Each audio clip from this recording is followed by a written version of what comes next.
मैं Rama Solanki and wife ममता सोलंकी, हम लोग मुंबई से हैं। बेसिकली हम राजस्थान पाली से बिलोंग करते हैं और हमारी मोस्टली स्टोरी आपने सब लोगों ने सुनी है। अब मैं आपको वो पार्ट बताऊंगा जहाँ से हमारी बिज़नेस की शुरुआत हुई थी और कैसे कैसे हम की।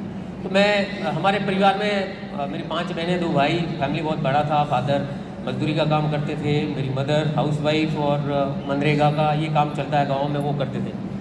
और जब वो मैं बड़ा हुआ तो मेरे को समझ में आया कि पेरेंट्स के लिए सपोर्ट के लिए कुछ नहीं है। मेरी सिस्टर वगैरह वो भी मेरे एजुकेशन के लिए उन्होंने अपनी पढ़ाई छोड़ दी थी मेरे को पढ़ाने के लिए।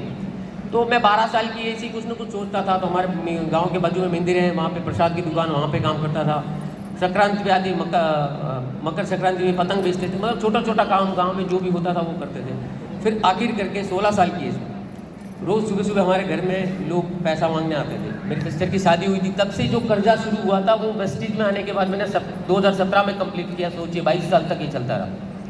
तो कोई बड़ा ये नहीं था, लेकिन बार बार ये चीज़ें मुझे दिख नहीं रही थी। तो मैं 16 साल की एज में बिना बताए घर से मैं मुंबई के लिए निकल गया। 2006 में मुंबई आया और वहाँ पे किसी को जान पहचान नहीं थी और एक मेडिकल स्टोर में जॉब की शुरुआत की। 300 रुपये महीने की सैलरी मिलती थी। मेडिकल में काम भी करना था, घर का काम, फिर दूसरा उनका साफ सफाई, ये सारी चीज़ें करके मेरे को महीने का 300 रुपये मिलता था। 3-4 साल काम किया। मतलब वो सोच के गया था कि मैं भी बिज़नेस करूँगा। और हमारे गांव में मोस्टली या तो सरकारी जॉब के पीछे रहते हैं लोग या फिर मुंबई पुणे आते हैं ताकि बिज़नेस करें। और दोनों, मुझे वो जॉब में तो ये नहीं था तो मैं मुंबई आ गया। मुंबई ऐसा तो बहुत है ट्रेडिशनल बिजनेस में, बट लाइफस्टाइल नहीं है। ना खाने का टाइम है, ना सोने का टाइम है। सुबह से घर से निकलते थे तो बच्चे सोए हुए रहते थे, रात को घर पे जाते थे दुकान वाले तो भी बच्चे सोए हुए रहते थे। ये ऐसी लाइफस्टाइल मुझे नहीं देखनी। मैं विनिंग टीम के साथ में मेरी एंट्री हुई और जब घर पे गया तो वाइफ को बताया मैंने कि हमने शुरुआत की बिज़नेस की। तो उन्होंने पूरा मतलब फंक्शन हो गया हमारे घर में 2-3 दिन तक। और फिर मैंने बोला हमने बंद कर दिया है। और मैं प्रूव किया घर के बिना, मतलब मुझे पता था कि घर मुझे चलाना है। और हमारा जो एक्स अप्लाइन थे उनके साथ रिलेशन था तो उन्होंने मेरे को मना कर दिया था। तो मैं इनके बिना, इनको पता ही नहीं था, 30,000 की इनकम आई तब मैंने इनको बताया कि मैंने किया है, मैं करके दिखाया है। और तब इन्होंने जो है सपोर्ट करना शुरू किया। घर में छोटे बच्चे थे तो इंडिविजुअली मैं खुद ही इसके ऊपर ये किया था। और जैसे ही बिज़नेस की शुरुआत हुई तो बहुत बड़े बड़े हमारे साथ चैलेंज आए। तो मैं चाहूँगा कंसोल से कि पीपीटी थोड़ा ये दिखाए। तो वो क्या चैलेंज आया और क्या हमारे साथ में थे, थोड़ा सा मैं आपको साथ में शेयर करूँगा। जैसे हमने पहले महीने में बिजनेस की शुरुआत हुई, सिचुएशन थी ये ऐसा हो गया था कि मैं ना घर से बाहर जा सकता था, ना प्लान दिखा सकता था। और लगभग 15 से 20 दिन ऐसा हुआ। ये मुझे एक्ने पिंपल्स का लग रहा था या चिकन पॉक्स था, कुछ समझ में नहीं आ रहा था, ना ट्रीटमेंट हो रहा था। तो ये 15-20 दिन तक मैं घर पे ही रहा। बट वही चैलेंज में उसी दौरान घर पे बैठे बैठे मैंने सोशल मीडिया के थ्रू वो सीख गया मैंने कैसे काम करना है। तो बहुत अच्छा हमने फेसबुक के ऊपर काम करके टीम बिल्ड की। लेकिन कोई एक्सक्यूज इसमें भी नहीं बना। हम लोग गांव गए थे काम में और फिर वापस आ रहे थे तो वहाँ पे बारिश हो गई थी तो फंस गए थे राजस्थान में। और फिर वापस आए और उसके बाद में नेक्स्ट ट्रिप, ये मेरे फादर जो है वो बीमार हो गए थे, लंग फाइब्रोसिस, पत्थर का काम करते थे तो फेफड़े खराब हो गए थे। तो इनका लगभग 3 महीना तक ट्रीटमेंट चला, सब पैसा खत्म हो गया, कर्जा हो गया। और इधर वो क्राउन भी था। तो मैं मुंबई से जोधपुर गया था ट्रीटमेंट के लिए, वहीं पे था। और हमारा टिकट जो था यहाँ से था मुंबई से। मेरी सिस्टर को दोनों को बुलाया, वहाँ पे पापा को ये किया, डॉक्टर से बात करके समझ के जो है फिर हम जो है मुंबई आए। तो सूर्य नगरी में मेरा चप्पल भी किसी ने ले लिया था। मैं नंगे पाँव मुंबई से दीवा गया, मतलब बांद्रा टर्मिनस से। मतलब ऐसा 200 रुपये लेके ही निकला था घर से, पैसा पूरा खत्म हो गया था इलाज में। क्या बेचे क्या नहीं बेचे ऐसी सिचुएशन थी, राइट। फिर वहाँ पे नहीं हुआ, नेक्स्ट प्लीज। वहाँ से आने के बाद में फिर अहमदाबाद शिफ्ट हो गए सिम्स हॉस्पिटल में।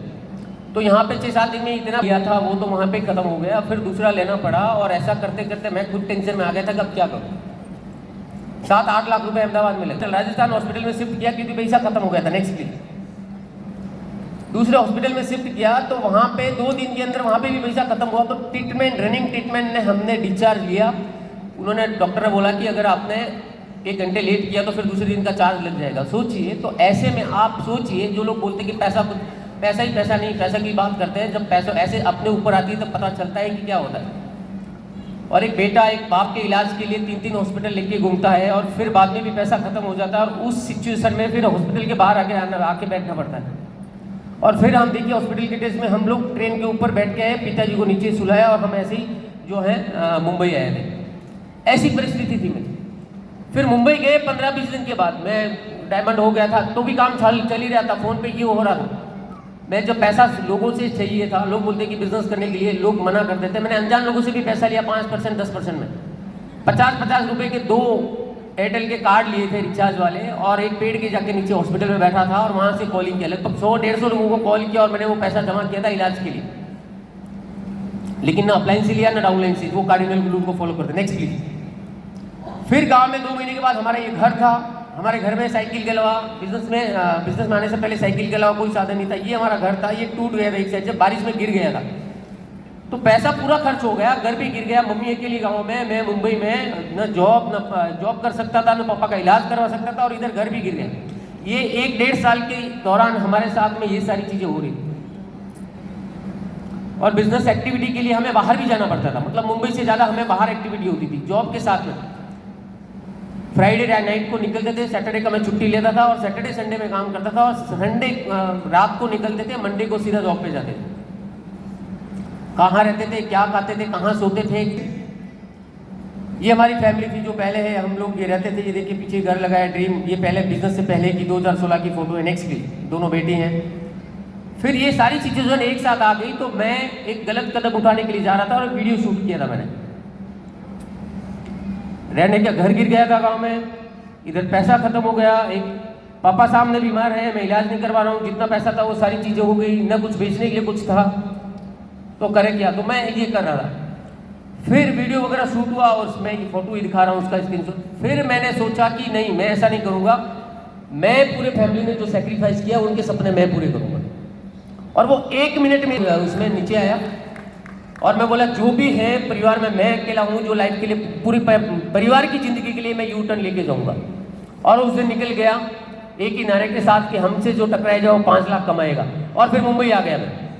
और दोस्तों मैं बहुत बार वापी, थाने और यहाँ तक कि सांगली, सूरत, नवसारी ऐसे रेलवे स्टेशन पे बैठ के खाना भी खाया और वहीं पे रात को सोया। वापी में तो एक ब्रिज के नीचे कान में टाई बांध के सोया था ठंडी की सीजन। वो पैसे नहीं थे हमारे पास, और लेकिन कोई भी प्रोग्राम मिस नहीं किया। फैमिली रियूनियन चाहे 1 हो 2 हो, गो क्राउन 1 हो 2 हो, हमने कोई भी मिस नहीं किया उसको, उस प्रायोरिटी के साथ। ये बिजनेस में सबसे पहला जो मैंने काम किया है, मैंने अपने आप को सबमिट कर दिया अपलाइन और सिस्टम को। जब ऐसे सिचुएशन थे, मरने तक की नौबत आ गई थी कि जिंदगी को खत्म कर दे, तब मैंने मेरे अपलाइन को जाके बोला कि आप मुझे मारिए, डांटिए, चिल्लाइए, लेकिन मेरे को 1 साल में मेरे को कम से कम 50,000 की इनकम चाहिए। आप मेरे साथ बॉस जैसा ट्रीट कीजिए। और उन्होंने किया वैसा, और मैंने कभी मेरे मन में नहीं लिया। उन्होंने चिल्लाया भी, ये भी किया, सारी चीज़ें, लेकिन मेरे भले के लिए। और दोस्तों 1 साल में 1 लाख रुपए महीने की इनकम हो गई थी। Next please. ये देखिए ऐसा हम ट्रैवल करते थे बहुत बार। ये वो नागपुर गए थे हम मुंबई से बिना रिजर्वेशन के, और वहाँ जाने के बाद में वो एक लीडर था, उसने फ़ोन भी नहीं उठाया, तो खाली हाथ वापस आए वहाँ पे कॉल कॉन्टैक्ट करके। तो ऐसे ऐसे हमारी रात में ट्रैवल होती थी। सागर सर है, मैं हूँ, बैठा हूँ, देखिए कहीं कोई इधर करवट पटलता था तो दूसरी सीट पे जाके बैठते थे, कभी नीचे सो जाते थे, कभी ऐसा करते करते हमने किया। बहुत बार अनुज सर के साथ हम कार में सोए और उनके साथ में भी बहुत हुआ। Next please.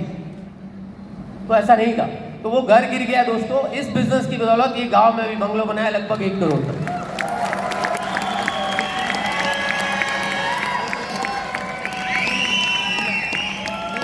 हमारे घर पे अभी काम चल रहा था, वो फोटो लिया है। अब हमारे इसमें एक बाजू में है जो ये पूरा पार्किंग के लिए रखा है।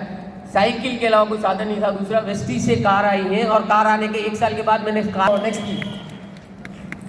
और ये मेरी वाइफ ने जो ट्रांसफर के पहले, जिस दिन वेस्टीज हमने शुरुआत किया था उसके 1 महीने बाद मैंने फोटो निकाला था। इसके पीछे जो है ड्रीम होम और कार का फोटो लगाया था। और ये बिजनेस और ये सिस्टम, विनिंग टीम का कल्चर और जो संगत है, जो एसोसिएशन है, उससे देखिए जो ट्रांसफॉर्मेशन आया। और आपके सामने जो बात कर पा रही, नहीं तो घर पे भी हमारे घूंघट रहता है राजस्थान में। Right, next please.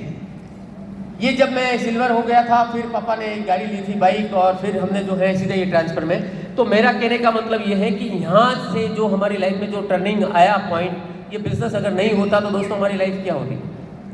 चैलेंजेस इतना है कि पूछो मत, हर चीज़ को लेके चैलेंजेस आते थे। ये दूध हम लोग लाते थे घर में, जब ये दूध के लिए, बच्चों के लिए, जब ये प्रेग्नेंट थी, डॉक्टर ने बोला कि इनको फल फ्रूट वगैरह खिलाओ, इनको आयरन की कमी है। तो उनके लिए पैसा नहीं था, इसके लिए मैंने इनको गांव भेज दिया और मैं मुंबई में चना और गेहूं को बॉईल करके खाता था, और जब केरोसिन खत्म हो गया तो फिर मैं स्प्राउट्स बनाता था, वो खाता था, उनको मतलब गीला करके रखता था। ऐसे ऐसे सिचुएशन थे, लेकिन हमने एकदम स्ट्रेट देखा कि इस माइंडसेट अगर काम करेंगे तो हम पहुंच सकते हैं, और अगर इतने सारे लोगों ने अचीव किया है तो हम भी कर सकते हैं। दोस्तों, जब वाइफ प्रेग्नेंट थी, इधर मेरा बेटा हुआ में था, और उधर गांव में मेरे फादर की सडन डेथ हो गई थी। मतलब ऐसे सिचुएशन में बेटा 5 दिन का था, मैं सांगली से मुंबई गया, इनका वो हॉस्पिटल का करवा के फिर मैं सीधा बड़ौदा गया, और बड़ौदा में ऐसा फ़ोन आया। तो हमने जो मोमेंटम था, विजन था, ना एक्सक्यूज़ बनाया, ना अपने ऊपर लिया है कि मैं नहीं कर पाऊँगा। अभी 12 तारीख को मेरे सगे भाई की, छोटे भाई की शादी है। 12 तारीख को हम लोग 9 तारीख को जाएंगे गाँव, 10 तारीख को पहुँचेंगे, और 2 दिन के बाद, जबकि राजस्थान में शादी का माहौल होता है 15-20 दिन का, राइट। तो ये सारी चीज़ें हम मैनेज करते हैं, लेकिन हमने कोई एक्सक्यूज़ नहीं बनाया। तो ये किया, इसलिए यहाँ तक पहुँचे। तो काफ़ी सारे लोगों को हम बताते हैं, जब ये होता है तो उनको लगता है कि ये अपना, मेरे को तो सब कुछ आता है, या मैं इसको क्यों करूं। लेकिन दोस्तों, अगर सब कुछ आता तो पैसा क्यों नहीं आता? हमें सिस्टम को फॉलो करना पड़ेगा। किसी को लगता है कि मैं दूसरे से बात करूं, बहुत सारे लोग होते हैं जो क्रॉस लाइन के से ज़्यादा ये टच में रहते हैं, जबकि अपलाइन की नहीं सुनते हैं। तो उनके लिए मैसेज है, ये बहुत सारे लोग हमारे साथ भी ऐसे थे जो इधर उधर भटकते रह गए, बिकॉज वो क्रॉस लाइनिंग बहुत करते थे। लेकिन हमने कभी भी जो कार्डिनल रूल है उसको ब्रेक नहीं किया, इसकी वजह से यहाँ पहुँचे। जो भी बनाया हुआ है सिस्टम, वो 25 साल का भारत सरकार फैमिली का जो तजुर्बा है उसके आधार पर बनाया हुआ है, और अगर उसको फॉलो करेंगे तो हम कहीं नहीं होंगे। दूसरी चीज़, हमने कोई भी मीटिंग की, चाहे मॉर्निंग सेशन हो, उसकी जिम्मेदारी हमने खुद ने ली। कोई सीईओ मीटिंग करनी है, टीम मीटिंग करनी है, तो खुद जिम्मेदारी लेके काम किया है। इसके लिए खुद का, इसलिए हम ड्यू सिटी पहुँचे हैं। तो मेरा मैसेज यही है कि अगर आप भी ऐसा कुछ चाहते हैं कि हमको ड्यू सिटी जाना कोई बड़ा नहीं है। मैं खुद अभी मुझे रिग्रेट होता है कि मैंने बहुत लेट कर दिया। ये जो गेम हुआ है, हमने गो क्राउन में जो बालिल सर के साथ में हमारी काउंसलिंग हुई थी, एक 5-10 मिनट की, और हमारा 1-1.5 साल से जो ब्रेन दिमाग में वो चल रहा था, 5 मिनट में सॉल्व कर दिया। और दरवाजे के बाहर आती है, हमने सोचा कि हम आने वाले 3 महीने में ये करेंगे, और आने वाले 3 महीने में हमने वो माइंडसेट बना दिया। बहुत सारे चैलेंज थे वो टाइम पे भी, अभी ड्यू सिटी जाने के बाद भी घर का काम चल रहा था, इधर मुंबई में ये सारी चीज़ें थी, लेकिन हमने उसको ये मिस नहीं किया और करके कंप्लीट किया। तो जब हम ठान लेते हैं, जैसा भैया बताते कि 90 डेज़ का ही गेम है, अगर आपने 30-90 दिन के लिए ठान लिया, और जब कोई बड़ा काम करने के लिए जाएंगे तो चैलेंज आएंगे, चैलेंज भी बड़े आएंगे। वो कहते हैं ना कि अगर आप कुछ पाना चाहते हैं तो कुछ छोड़ना पड़ेगा, लेकिन अगर आप बहुत कुछ चाहते हैं तो बहुत कुछ छोड़ना पड़ेगा। लेकिन अगर आप सब कुछ चाहते हैं तो सब कुछ छोड़ना पड़ेगा, अपनी ज़िंदगी को दांव में लगाना पड़ेगा 1 साल के लिए, और आप ही यहाँ पे पहुँच सकते हैं। Thank you so much, and back to the